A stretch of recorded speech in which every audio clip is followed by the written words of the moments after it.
നിങ്ങൾക്ക് പ്രമേഹമുണ്ടോ? അതുപോലെ തന്നെ നിങ്ങളുടെ വെയിറ്റ് കുറയ്ക്കുവാൻ നിങ്ങൾ ആഗ്രഹിക്കുന്നുണ്ടോ? അല്ലെങ്കിൽ നിങ്ങൾ ഹൃദയാഘാതം പോലുള്ള രോഗങ്ങളെ അകറ്റി നിർത്തുവാൻ ആഗ്രഹിക്കുന്നുണ്ടോ? അല്ലെങ്കിൽ ആഹാരം കഴിച്ചതിന് ശേഷം നിങ്ങളുടെ വയറ് കമ്പിക്കാറുണ്ടോ? ഇങ്ങനെയുള്ള പ്രശ്നങ്ങളെ നമുക്ക് ലഘൂകരിക്കുവാൻ വളരെയധികം സഹായിക്കുന്ന ഒന്നാണ് പോസ്റ്റ് മീൽ വാക്കിംഗ്. ആദ്യമായിട്ട് തന്നെ ഈ പോസ്റ്റ് മീൽ വാക്കിംഗ് എന്ന് പറഞ്ഞാൽ എന്താണ് എന്ന് നമുക്കൊന്ന് മനസ്സിലാക്കാം. പോസ്റ്റ് മീൽ വാക്കിംഗ് ആ പേര് സൂചിപ്പിക്കുന്ന പോലെ ആഹാരം കഴിച്ചതിന് ശേഷമുള്ള ഒരു ചെറിയ നടത്തത്തിനെയാണ് ഈ പോസ്റ്റ് മീൽ വാക്കിംഗ് എന്ന് പറയുന്നത്.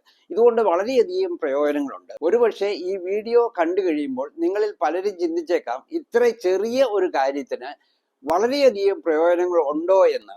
അപ്പോൾ ഏറ്റവും കൂടുതൽ പ്രയോജനം ലഭിക്കുന്നത് നമുക്ക് ബ്ലഡ് ഷുഗർ കൺട്രോൾ ചെയ്യാൻ വേണ്ടിയാണ്. അതായത് ടൈപ്പ് 2 ഡയബറ്റീസ് ഉള്ളവർക്കും അതുപോലെ തന്നെ പ്രമേഹം വരാതിരിക്കാൻ ആഗ്രഹിക്കുന്നവർക്കും പ്രീ ഡയബറ്റീസ് ഉള്ളവർക്കും ഇത് അവരുടെ രക്തത്തിലെ പഞ്ചസാരയെ നിയന്ത്രിച്ചു നിർത്തുവാൻ വളരെയധികം സഹായിക്കുന്നു. നമ്മൾ കഴിക്കുന്ന ഭക്ഷണത്തിലെ കാർബോഹൈഡ്രേറ്റ് ഗ്ലൂക്കോസ് ആയിട്ട് കൺവേർട്ട് ചെയ്താണ് നമ്മുടെ ശരീരം അതിനെ സ്വീകരിക്കുന്നത്.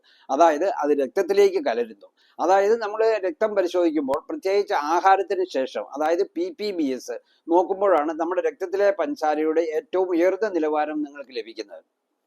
അപ്പോൾ നമ്മൾ കാർബോഹൈഡ്രേറ്റ് കൂടുതലുള്ള ആഹാരം രാവിലെ കഴിക്കുന്നുണ്ട്, ഉച്ചയ്ക്ക് കഴിക്കുന്നുണ്ട്, വൈകിട്ട് കഴിക്കുന്നുണ്ട്. കാർബോഹൈഡ്രേറ്റ് കൂടുതലുള്ള ആഹാരം കഴിക്കുമ്പോൾ അത് ദഹിച്ച് അതിന്റെ ഗ്ലൂക്കോസ് നമ്മുടെ രക്തത്തിലേക്ക് കലർന്ന് നമ്മുടെ രക്തത്തിലെ പഞ്ചസാരയുടെ ലെവൽ കൂട്ടുന്നു. അതിനെ പോസ്റ്റ് മീൽ സ്പൈക്ക് എന്നാണ് ഡോക്ടർമാർ വിളിക്കുന്നത്.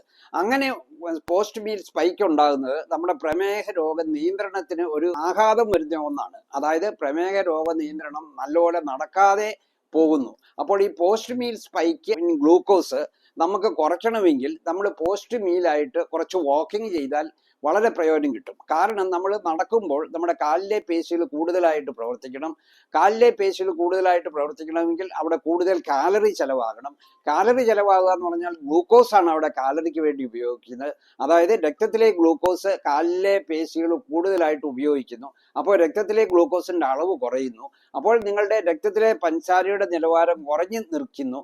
അത് നിങ്ങളുടെ ടൈപ്പ് 2 ഡയബറ്റീസിനെ കൺട്രോൾ ചെയ്യാനും അതുപോലെ തന്നെ പ്രീ ഡയബറ്റീസ് ഉള്ളവർക്ക് അതിനെ കൺട്രോൾ ചെയ്യാനും ഇനി പ്രമേഹം വരാതിരിക്കാൻ ആഗ്രഹിക്കുന്നവർക്കും ഒക്കെ വളരെയധികം പ്രയോജനം ചെയ്യുന്നതാണ്. രണ്ടാമത്തെ പ്രയോജനം നമ്മൾ വെയിറ്റ് മാനേജ്മെന്റിനാണ്. നമ്മൾ അമിതവണ്ണം ഉള്ളവർക്ക് ഇത് വളരെയധികം പ്രയോജനം ചെയ്യുന്നുണ്ട്. അമിതവണ്ണം ഉള്ളവരൊക്കെ പല ഡയറ്റിങ് നോക്കുന്നു, അതുപോലെ തന്നെ അവർ ജിമ്മിൽ പോകുന്നു, വർക്കൗട്ട് ചെയ്യുന്നു, ഒക്കെ ചെയ്താലും പലർക്കും അവരുടെ വെയിറ്റ് കുറയ്ക്കുവാൻ സാധിക്കുന്നില്ല. അപ്പൊ ഈ വെയിറ്റ് കുറയ്ക്കുവാൻ വളരെയധികം സഹായിക്കുന്ന ഒന്നാണ് നമ്മൾ ആഹാരശേഷം അല്പം നടക്കുക എന്നുള്ളത്. അപ്പോൾ ഈ പോസ്റ്റ് മീൽ വാക്കിംഗ് ചെയ്യുമ്പോൾ നമ്മുടെ വെയിറ്റ് കുറയ്ക്കാൻ സഹായിക്കുന്നു. അതെങ്ങനെയാണ് ഈ വെയിറ്റ് കുറയ്ക്കുന്നത് എന്നുകൂടി നമ്മൾ അറിഞ്ഞിരിക്കണം. വെയിറ്റ് കുറയ്ക്കുന്നത് നമ്മൾ മുമ്പേ സൂചിപ്പിച്ചു, ആഹാരശേഷം നമ്മുടെ കാർബോഹൈഡ്രേറ്റ് ഗ്ലൂക്കോസ് ആയിട്ട് ഡൈജസ്റ്റ് ചെയ്ത് നമ്മുടെ രക്തത്തിൽ കലരുന്നു. അതായത് പോസ്റ്റ് മീൽ സ്പൈക്ക് എന്ന് പറയുന്നു, അല്ലെങ്കിൽ ഹൈപ്പർ ഗ്ലൈസീമിയ എന്ന് ഡോക്ടർമാർ അതിനെ വിളിക്കുന്നത്. അങ്ങനെ ഷുഗർ കൂടുമ്പോൾ നമ്മുടെ പാൻക്രിയാസിനെ അത് സ്റ്റിമുലേറ്റ് ചെയ്ത് ബീറ്റാ കോശങ്ങളിൽ നിന്ന് കൂടുതൽ ഇൻസുലിൻ ഉൽപ്പാദിപ്പിക്കപ്പെടുന്നു. ആ ഇൻസുലിൻ ഉപയോഗിച്ചാണ് നമ്മുടെ രക്തത്തിലെ പഞ്ചസാരയെ സാധാരണഗതിയിൽ താഴ്ന്ന നിലവാരത്തിൽ നിലനിർത്തുന്നത്. അപ്പോൾ ഇൻസുലിൻ കൂടുതലായിട്ട് ഉൽപ്പാദിപ്പിക്കുന്നു. അപ്പോൾ നമ്മൾ നേരത്തെ സൂചിപ്പിച്ച പോലെ രാവിലെ കാർബോഹൈഡ്രേറ്റ് കൂടുതൽ കഴിക്കുന്നു, ഉച്ചയ്ക്ക് കാർബോഹൈഡ്രേറ്റ് കഴിക്കുന്നു, വൈകിട്ട് കാർബോഹൈഡ്രേറ്റ് കഴിക്കുന്നു, 4 മണിക്ക് വീണ്ടും പിന്നെ നമ്മൾ കഴിക്കുന്നു. അങ്ങനെ പല പ്രാവശ്യമായിട്ട് നമ്മൾ കാർബോഹൈഡ്രേറ്റ് കൂടുതൽ കഴിക്കുമ്പോൾ അങ്ങനെ പല പ്രാവശ്യവും നമ്മുടെ രക്തത്തിലെ പഞ്ചസാരയുടെ നിലവാരം ഉയരുന്നു. അപ്പോൾ ഇങ്ങനെ ഉയർന്നു കഴിയുമ്പോൾ ഓരോ പ്രാവശ്യവും ഇൻസുലിൻ കൂടുതൽ ഉൽപ്പാദിപ്പിക്കപ്പെടുന്നു. നമ്മുടെ രക്തത്തിലെ ഇൻസുലിൻ്റെ അളവ് കൂടുന്നു. അതിനെ ഹൈപ്പർ ഇൻസുലിനീമിയ എന്നാണ് ഡോക്ടർമാർ വിളിക്കുന്നത്. അപ്പോൾ ഹൈപ്പർ ഇൻസുലിനീമിയ ഉണ്ടാകുമ്പോൾ ഈ ഇൻസുലിൻ എന്ന ഹോർമോൺ ഒരു ഫാറ്റ് സ്റ്റോറേജ് ഹോർമോൺ ആണ്. അതിനെ ഒബീസിറ്റി ഹോർമോൺ എന്നാണ് ഡോക്ടർമാർ വിളിക്കുന്നത്. അപ്പോൾ നമ്മുടെ ശരീരത്തിൽ കൂടുതൽ കൊഴുപ്പ് കൂടുതലായിട്ട് അടിയുന്നു. നമ്മുടെ ഇന്റേണൽ ഓർഗൻസിനും നമ്മുടെ തൊലിക്കടിയിലും എല്ലാം കൂടുതൽ കൊഴുപ്പ് അടിയുന്നു. അപ്പോൾ ഇങ്ങനെ പോസ്റ്റ് മീൽ വാക്കിംഗ് ചെയ്യുവാണെങ്കിൽ നമ്മുടെ ഈ രക്തത്തിലെ ഉയർച്ചയെ അവിടെ സപ്രസ് ചെയ്യാൻ പറ്റും. അപ്പോൾ നമ്മൾ ഇൻസുലിൻ ഹൈപ്പർ ഇൻസുലിനീമിയയെ സപ്രസ് ചെയ്യാൻ പറ്റും. അപ്പോൾ നമ്മുടെ ഫാറ്റ് സ്റ്റോറേജും സപ്രസ് ചെയ്യാൻ പറ്റും. അങ്ങനെ ഫാറ്റ് സ്റ്റോറേജ് സപ്രസ് ചെയ്യുമ്പോൾ നമുക്ക് നമ്മുടെ വെയിറ്റ് കുറയ്ക്കുവാൻ സാധിക്കും. മറ്റൊരു തരത്തിലും ഇത് നമ്മുടെ തൂക്കം കുറയ്ക്കുവാൻ സഹായിക്കുന്നുണ്ട്. കാരണം നമ്മുടെ കൂടുതൽ കാലറി അവിടെ ചെലവാകുന്നുണ്ട് പോസ്റ്റ് മീൽ വാക്കിങ്ങിന്റെ സമയത്ത്. അപ്പൊ കാലറി കുറയുമ്പോൾ അതും നമ്മുടെ വെയിറ്റ് കുറയ്ക്കുവാൻ വളരെയധികം സഹായിക്കുന്ന ഒന്നാണ്. മൂന്നാമതായിട്ട് നമ്മൾ ഹൃദയാരോഗ്യം മെച്ചപ്പെടുത്തുവാൻ ഈ പോസ്റ്റ് മീൽ വാക്കിംഗ് വളരെയധികം സഹായിക്കുന്നുണ്ട്. അതായത് ഞാൻ സൂചിപ്പിച്ച പോലെ നടക്കുമ്പോൾ നമ്മുടെ കാലിലേക്ക് കൂടുതൽ രക്തം എത്തിക്കാൻ വേണ്ടി നമ്മുടെ ഹൃദയം കൂടുതൽ പമ്പ് ചെയ്യേണ്ടി വരും. അപ്പോൾ ഹൃദയത്തിലെ കാർഡിയാക് പേശികൾക്ക് കൂടുതൽ ഓക്സിജനും പോഷകങ്ങളും ലഭിക്കുന്നു. അപ്പോൾ ഹൃദയത്തിന്റെ ആരോഗ്യം മെച്ചപ്പെടുത്തുന്നു. പിന്നെ നമ്മുടെ BP കുറയാൻ ഇത് വളരെയധികം സഹായിക്കുന്ന ഒന്നാണ്. അതും ഹൃദയാരോഗ്യം മെച്ചപ്പെടുത്തും. നമ്മുടെ ചീത്ത കൊളസ്ട്രോളായ LDL കുറയ്ക്കുവാനും ഇത് വളരെയധികം സഹായിക്കും. പിന്നെ ഏറ്റവും പ്രധാനപ്പെട്ട മറ്റൊരു പ്രയോജനം നമ്മുടെ വയറിന് ലഭിക്കുന്നതാണ്. അതായത് നമുക്ക് ആഹാരം കഴിച്ചു കഴിഞ്ഞാൽ പലപ്പോഴും മിക്കവരുടെയും വയറ് കമ്പിക്കുന്നുണ്ട്, വയറ് വീർക്കുന്നുണ്ട്, അങ്ങനെ ഇൻഡൈജഷൻ ഉണ്ടാകുന്നുണ്ട്. ഇത് ദഹനത്തിന് ഏറ്റവും കൂടുതൽ സഹായിക്കുന്ന ഒരു പ്രക്രിയയാണ് ഈ പോസ്റ്റ് മീൽ വാക്കിംഗ്. അതായത് നമ്മൾ കഴിക്കുന്ന ഭക്ഷണം നല്ലപോലെ ദഹിക്കാൻ സഹായിക്കുന്നു. കാരണം ഇത് നമ്മുടെ ഭക്ഷണത്തിന്റെ മൂവ്മെന്റ് കൂട്ടുന്നു. അതായത് നമ്മൾ സ്റ്റൊമക്കിൽ നിന്നും ഇൻറ്റസ്റ്റൈനിലേക്കും ഒക്കെയുള്ള ആഹാരത്തിന്റെ യാത്ര വളരെ വേഗത്തിലാക്കുന്നു. പിന്നെ നമ്മൾ വയറ് കമ്പിക്കുന്നത്, അതായത് ഗ്യാസ് മൂലം വയറ് കമ്പിക്കുന്നതിനെ കുറയ്ക്കുവാൻ ഇത് വളരെയധികം സഹായിക്കും. സ്റ്റൊമക്കിലും ഇൻറ്റസ്റ്റൈനും ഉള്ള മൂവ്മെന്റ് കൂട്ടുന്നതാണ് ഇത് ഫലപ്രദമായിട്ട് കിട്ടാൻ കാരണം. പിന്നെ മറ്റൊന്ന്, നമുക്ക് പലർക്കും ഈ ആസിഡ് റിഫ്ലക്സ് ഉണ്ട്, നെഞ്ചരിച്ചില്, പുളിച്ചയോട്ടല്, അങ്ങനെയൊക്കെയുള്ളത്. ചിലർക്ക് ഗേർഡ് അല്ലെങ്കിൽ ഗ്യാസ്ട്രോ ഈസോഫാജിയൽ റിഫ്ലക്സ് ഡിസീസ് എന്നൊരു അവസ്ഥയുണ്ട്. ഇതെല്ലാം വയറ്റിനകത്ത് എരിച്ചിലും പുളിച്ചേട്ടിലും ഒക്കെ ഉണ്ടാകുന്ന രോഗങ്ങളാണ്. അപ്പോൾ അതിനെയൊക്കെ നിയന്ത്രിക്കുവാനും അത് ഇല്ലാതാക്കുവാനും ഈ പോസ്റ്റ് മീൽ വാക്കിംഗ് വളരെയധികം സഹായിക്കും. പിന്നെ പോസ്റ്റ് മീൽ സ്ലഗീഷ്നെസ് എന്ന് നിങ്ങൾ കേട്ടിട്ടുണ്ടായിരിക്കാം ആ വാക്ക്. അതായത് ആഹാരം കഴിച്ച് കുറച്ചു നേരം കഴിയുമ്പോൾ നമുക്ക് വല്ലാത്തൊരു ക്ഷീണം അനുഭവപ്പെടുന്നു, നമുക്ക് കിടക്കാൻ തോന്നുന്നു, അല്ലെ ഇരിക്കാൻ തോന്നുന്നു. അതൊക്കെ പോസ്റ്റ് മീൽ സ്ലഗീഷ്നെസ് ആണ്.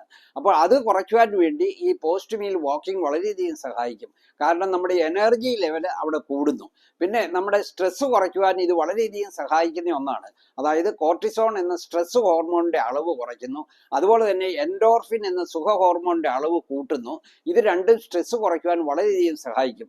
നമുക്കൊക്കെ അറിയാം, നമ്മൾ വീട്ടിൽ വെച്ച് എന്തെങ്കിലുമൊക്കെ നമുക്ക് ആരോടുമായിട്ട് ദേഷ്യം ഉണ്ടായി, അല്ലെങ്കിൽ നമുക്ക് സ്ട്രെസ് കൂടുന്നു. അങ്ങനെയുള്ള സമയത്തൊക്കെ നമ്മൾ പുറത്തിറങ്ങി മുറ്റത്തൂടി അല്പനേരം നടക്കുകയാണെങ്കിൽ നമ്മുടെ സ്ട്രെസ് കുറയുന്നത് നിങ്ങളുടെ ശ്രദ്ധയിൽ പെട്ടിട്ടുണ്ടായിരിക്കാം. അത് തന്നെയാണ് ഇവിടെയും നടക്കുന്നത്. അപ്പോൾ സ്ട്രെസ് കുറയ്ക്കുവാൻ ഇത് വളരെയധികം സഹായിക്കും. പിന്നെ നമ്മുടെ മെറ്റബോളിസം, നമ്മുടെ ശരീരത്തിലെ എല്ലാ മെറ്റബോളിസവും ബൂസ്റ്റ് ചെയ്യുവാൻ ഇത് വളരെയധികം സഹായിക്കുന്ന ഒന്നാണ്. പിന്നെ മറ്റൊന്ന്, ഒരു ദിവസം നമ്മൾ 10,000 സ്റ്റെപ്സ് നടക്കണം എന്നാണ് ആരോഗ്യ വിദഗ്ധർ പറയുന്നത്. അപ്പോൾ രാവിലെ നമ്മൾ നടക്കാൻ പോയാൽ 40 മിനിറ്റൊക്കെ നടക്കാൻ പോയാൽ കൂടി വന്നു കഴിഞ്ഞാൽ നമുക്ക് ഒരു 5,000-7,000 സ്റ്റെപ്സ് ഒക്കെ ആവുന്നുള്ളൂ. 10,000 ആകിയില്ല. അപ്പോൾ ഈ 10,000 സ്റ്റെപ്സ് നമുക്ക് മേക്കപ്പ് ചെയ്യുവാൻ നമുക്ക് ഈ പോസ്റ്റ് മീൽ വാക്കിംഗ്, അതായത് നമ്മൾ ദിവസം 3 പ്രാവശ്യം ആഹാരം കഴിച്ചതിന് ശേഷം 10-15 മിനിറ്റ് നടക്കുന്ന ആ സ്റ്റെപ്സ് കൂടി ഇതിനകത്ത് ആഡ് ചെയ്യാൻ പറ്റും. ഒരുപക്ഷെ ഇതിൽ ഏറ്റവും കൂടുതൽ പോസ്റ്റ് മീൽ വാക്കിങ്ങിന്റെ പ്രയോജനം ലഭിക്കുന്നത് കൂടുതലായിട്ട് നമ്മൾ ആഹാരം കഴിക്കുന്ന ഡിന്നറിന് ശേഷമാണ്. അതായത് മിക്കവരും ഡിന്നർ കഴിക്കുന്നത് വളരെ ഹെവി ആയിട്ടാണ്, അത് വളരെ താമസിച്ചുമായിരിക്കും, അത് പുറത്തു നിന്നുമായിരിക്കും. അപ്പൊ അങ്ങനെ കൂടുതലായിട്ട് ആഹാരം കഴിക്കുമ്പോൾ ഇങ്ങനെയുള്ള ഒരു പോസ്റ്റ് മീൽ വാക്കിംഗ് അത് കഴിഞ്ഞ് നടക്കുവാണെങ്കിൽ അങ്ങനെയുള്ളവർക്കാണ് ഇതിന്റെ മെറ്റബോളിക് ബെനിഫിറ്റ് ഏറ്റവും കൂടുതലായിട്ട് ലഭിക്കുന്നത്. അപ്പോൾ ഈ പോസ്റ്റ് മീൽ വാക്കിംഗ് എപ്പോൾ, എങ്ങനെ, എത്ര സമയം ചെയ്യണം എന്നുകൂടി നമ്മളൊന്ന് മനസ്സിലാക്കാം. എപ്പോൾ ചെയ്യണം എന്ന് പറഞ്ഞു കഴിഞ്ഞാൽ പോസ്റ്റ് മീൽ എന്നാണ് പറയുന്നത്. ആഹാരം കഴിച്ച് 10-15 മിനിറ്റിനുള്ളിൽ തന്നെ ഇത് ചെയ്യണം. ഏറ്റവും കുറഞ്ഞത് ഒരു 30 മിനിറ്റിന് മുമ്പ് ചെയ്യുകയാണ് നല്ലത്. ഏറ്റവും കൂടിയത് നമുക്ക് 1 മണിക്കൂർ വരെ പോകാം. നമ്മൾ ആഹാരം കഴിച്ചാൽ ഉടനെ തന്നെ നമ്മുടെ കാർബോഹൈഡ്രേറ്റ് ദഹിക്കാൻ തുടങ്ങും. ഉടനെ തന്നെ അത് ഗ്ലൂക്കോസ് ആയിട്ട് മാറുന്നു. ഉടനെ തന്നെ അത് രക്തത്തിലെ ഗ്ലൂക്കോസ് ആയിട്ട് മാറി രക്തത്തിലെ ഗ്ലൂക്കോസിന്റെ നിലവാരം ഉയർത്തുന്നു. അപ്പോൾ അവിടെ ഇൻസുലിൻ ഉത്പാദിപ്പിക്കും. ഇങ്ങനെയുള്ള പ്രക്രിയകൾ പെട്ടെന്നാണ് നടക്കുന്നത്. അപ്പോൾ ആഹാരം കഴിച്ച് 1 മണിക്കൂർ കഴിയുമ്പോഴത്തേന് ഇൻസുലിൻ ധാരാളമായിട്ട് ശരീരത്തിൽ വന്നു കാണും. ഒബിസിറ്റി ഹോർമോൺ ആണെന്ന് സൂചിപ്പിച്ചു. അപ്പോൾ അത് വണ്ണം വെക്കുന്നതിന്റെ അല്ലെ തൂക്കം കൂടുന്നതിന്റെ ഒക്കെ കാര്യങ്ങൾ അവിടെ ചെയ്യാൻ തുടങ്ങിക്കഴിഞ്ഞു. അതുകൊണ്ട് ആ ഹൈപ്പർ ഇൻസുലിനിമ ഉണ്ടാകുന്നതിന് മുമ്പ് തന്നെ നമ്മൾ അത് ചെയ്യണം. അതായത് ആഹാരം കഴിച്ചാൽ ഉടനെ തന്നെ നടക്കുന്നതാണ് തീർച്ചയായിട്ടും നല്ലത്. അല്ലെങ്കിൽ ആസ് ഏർലി ആസ് പോസിബിൾ എന്നാണ് പറയുന്നത്. പിന്നെ ഇത് എങ്ങനെ നടക്കണം എന്നുകൂടെ നമുക്ക് അറിയണം. ഏറ്റവും മൈൽഡ് ആയിട്ടുള്ള വാക്കിംഗ് ആണ് ഉദ്ദേശിക്കുന്നത്. നമ്മൾ വലിയ ഇന്റൻസ് എക്സർസൈസ് അല്ല, സ്ട്രെന്യൂസ് എക്സർസൈസ് അല്ല. നമുക്ക് അതിന് ജിമ്മിലും ഒന്നും പോകേണ്ട. വളരെ ചെറിയ രീതിയിലുള്ള വാക്കിംഗ് ആണ് ഉദ്ദേശിക്കുന്നത്. നമ്മൾ ബ്രിസ്ക് വാക്കിംഗ് പോലും വേണമെന്നില്ല, മൈൽഡ് ആയിട്ടുള്ള വാക്കിംഗ് ആണ് ഉദ്ദേശിക്കുന്നത്. പിന്നെ അത് എവിടെ ചെയ്യണം എന്ന് നിങ്ങൾക്ക് സംശയം തോന്നാം. അത് നിങ്ങൾക്ക് നിങ്ങളുടെ മുറ്റം ഉണ്ടെങ്കിൽ മുറ്റത്ത് ചെയ്യാം, ടെറസ് ഉണ്ടെങ്കിൽ ടെറസ് ചെയ്യാം, അല്ലെ വീട്ടിൽ ഗാർഡൻ ഉണ്ടെങ്കിൽ ഗാർഡനിൽ ചെയ്യാം, അല്ലെങ്കിൽ പുറത്ത് സ്ട്രീറ്റിൽ വേണമെങ്കിൽ ചെയ്യാം, അല്ലെ അടുത്തെവിടെയെങ്കിലും പാർക്ക് ഉണ്ടെങ്കിൽ നിങ്ങൾക്ക് അവിടെ ചെയ്യാം. ഇനി ഒന്നുമില്ലെങ്കിൽ വിസ്താരമുള്ള ഒരു മുറി ഉണ്ടെങ്കിൽ ആ മുറിക്കകത്ത് വേണമെങ്കിലും നിങ്ങൾക്ക് 10 മിനിറ്റ് പതുക്കെ നടക്കാൻ പറ്റും. പിന്നെ നടക്കാൻ സൗകര്യമില്ലെങ്കിൽ നമുക്ക് മറ്റൊരു കാര്യം ചെയ്യാം. അതായത് ആഹാരം കഴിച്ചു കഴിഞ്ഞാൽ നിങ്ങൾ യാതൊരു കാരണവശാലും ഇരിക്കുകയോ കിടക്കുകയോ ചെയ്യരുത്. കുറച്ച് സമയം നിന്നാലും മതി എന്നാണ് ആരോഗ്യ വിദഗ്ധർ പറയുന്നത്. ഇനി എത്ര സമയം നടക്കണം എന്നുള്ളതോടെ നമ്മൾ അറിഞ്ഞിരിക്കണം. അതായത് നമ്മൾ ആഹാരം കഴിച്ചു കഴിഞ്ഞാൽ 10 മുതൽ 15 മിനിറ്റ് വരെ ഒരു സാധാരണ നടത്തമാണ് ഉദ്ദേശിക്കുന്നത്. അതിന് പറ്റിയില്ലെങ്കിൽ 2 മുതൽ 5 മിനിറ്റ് ആണെങ്കിലും നടന്നാൽ മതി. പിന്നെ ഇതിന് എന്തെങ്കിലും സൈഡ് എഫക്ട്സ് ഉണ്ടോ എന്ന് ചിലപ്പോൾ പലർക്കും സംശയം തോന്നിയേക്കാം. ചിലർക്ക് ആഹാരം കഴിച്ചാൽ ഉടനെ നടക്കുന്നത് ചിലപ്പോൾ വയറ്റിൽ അല്പം ചില ബുദ്ധിമുട്ടുകൾ ഉണ്ടാക്കാം. അങ്ങനെയുള്ളവർ ഒരു ആഹാരം കഴിച്ച് ഒരു 10-15 മിനിറ്റ് കഴിഞ്ഞ് ഇത് നടന്നാൽ മതി. അല്ലെങ്കിൽ അത് അല്പം കൂടി മൈൽഡായിട്ട് നടന്നാൽ മതി. അപ്പോൾ ഈ പോസ്റ്റ് മീൽ വാക്കിങ്ങിന് വളരെയധികം പ്രയോജനങ്ങളുണ്ട്. അത് വളരെ സിമ്പിൾ ആയിട്ടുള്ള ലളിതമായ ഒരു വ്യായാമ മാർഗമാണ്.